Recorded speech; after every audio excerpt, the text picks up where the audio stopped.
My name is Sierra, and I'm 32 years old. The morning of my wedding, I was standing in my childhood bedroom, zipping up a dress my mother never once asked to see, when my sister called and said one sentence that changed everything before I even said hello. Don't wait for Dad. He chose to stand with me instead. What happened 3 minutes before I was supposed to walk down that aisle is something I still think about every single day. If you truly love and appreciate your parents, take just 1 second to subscribe to this channel. It means a lot to us. And before you go, tell me in the comments, which country are you watching from? I almost didn't pick up that call. Vanessa and I hadn't had a real conversation in months, not since she stopped returning my texts about Dad's birthday dinner. But something made me answer, maybe some leftover hope that she was calling to wish me well. Don't wait for Dad, she said before I even got out a hello. Her voice had that flat, satisfied edge it always carried when she thought she'd won something. He chose to stand with me. We've got Mason's school assembly today, and somebody has to be there for the kids. I sat down on the edge of the bed, the dress crinkling under me. Mason's assembly was a second grade thing, the kind that happened 4 times a year. My wedding was happening once. Vanessa, I sent the date 8 months ago. Everyone had it on their calendar. Things changed, she said, like she was talking about a grocery list. Dad agreed it made more sense. The kids need him more than you do today. I whispered into the phone, how could you do this?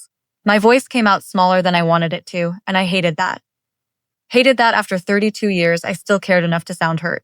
You should have known your place, Vanessa said. No hesitation, no softening. You always think everything has to be about you. Today it's not. She hung up before I could answer. I sat there holding the phone, listening to the dial tone like it might explain something the call hadn't. My place. As if there were a chart somewhere in our family. And I'd always been ranked beneath her kids, beneath whatever needed her attention that week. I should explain how we got here, because this didn't start with a phone call. It started years earlier, when our father's roofing business went under after a bad winter, and 2 lawsuits he never saw coming. My parents lost the house they'd lived in for 26 years. I was this one who stepped in. I'd done well for myself running a logistics company I'd built from a single delivery van, and I bought a small house outside of Millbrook, put both their names on the deed alongside mine, and told them to live there as long as they needed. I never once brought it up at dinner. I never used it as leverage. I just wanted my parents to have a roof.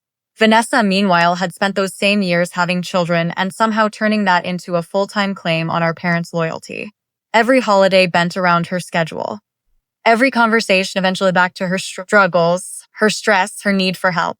My engagement to Adam, a structural engineer I'd met at a friend's barbecue 2 years prior, had barely registered as news in my family group chat.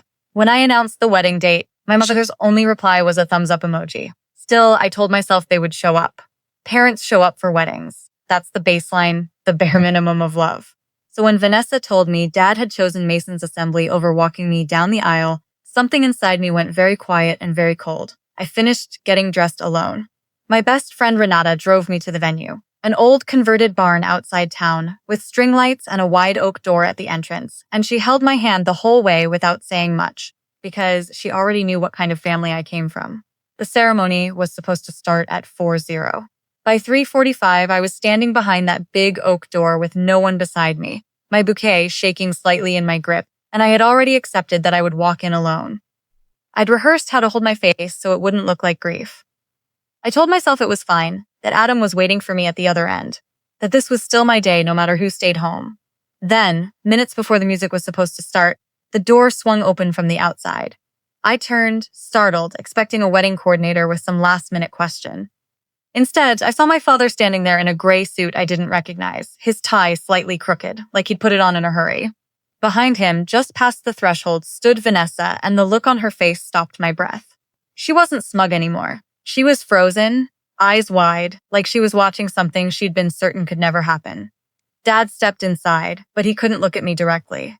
His eyes stayed on the floor, on the toes of his shoes, on anywhere except my face.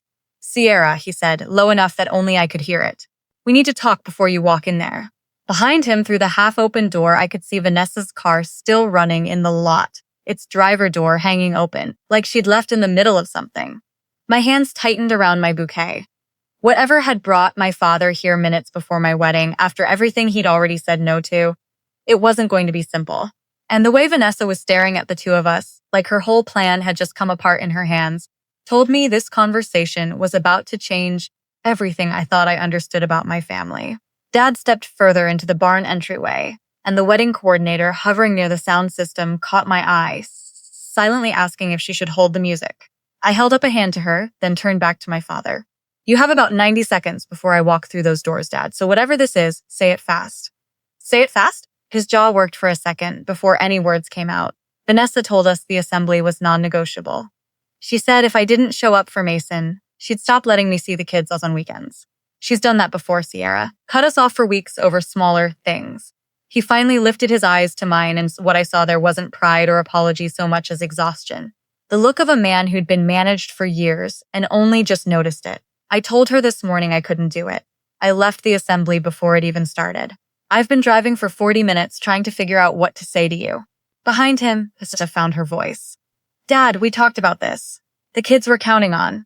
The kids didn't even know I was supposed to be there. He snapped, not raising his voice, just hardening it in a way I'd rarely heard from him. You told me that. You told Sierra something different too, didn't you?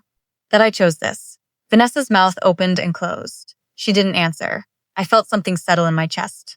Not quite relief, not quite anger, more like clarity. For years, I had absorbed the idea that I came second because that was simply how our family worked, an unspoken hierarchy I'd never questioned out loud. Standing in that doorway in my wedding dress, I understood for the first time that the hierarchy had built and maintained on purpose by someone who benefited from it. I appreciate you coming, Dad, I said. I do, but I'm not going to spend the next 10 minutes deciding how to feel about this in front of 100 guests. I'm walking in there myself. Sierra, let me fix this. Let me walk you. You can sit in the second row, I said gently, but without bending. That's what I can offer you today.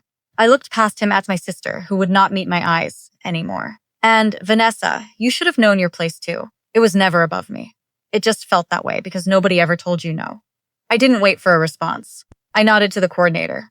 The music started, and I walked down the aisle on my own, spine straight, toward Adam, who was already smiling at me like nothing in the world could touch us. My father sat exactly where I told him to. He didn't look up once during the entire ceremony, not when I passed his row, not during the vows. I noticed it, and for once, it didn't gut me the way it used to. It just confirmed something I needed confirmed. The reception was warm and loud, and against every odd, genuinely happy. Adam's family folded around me like they'd known me for years. My father stayed at the edges, quiet, and Vanessa left early with the kids, claiming a headache that fooled no one. Near the end of the night, after the cake had been cut, and most of the older guests had said their goodbyes, I found my father sitting alone at a back table, turning a half-empty glass of water in slow circles.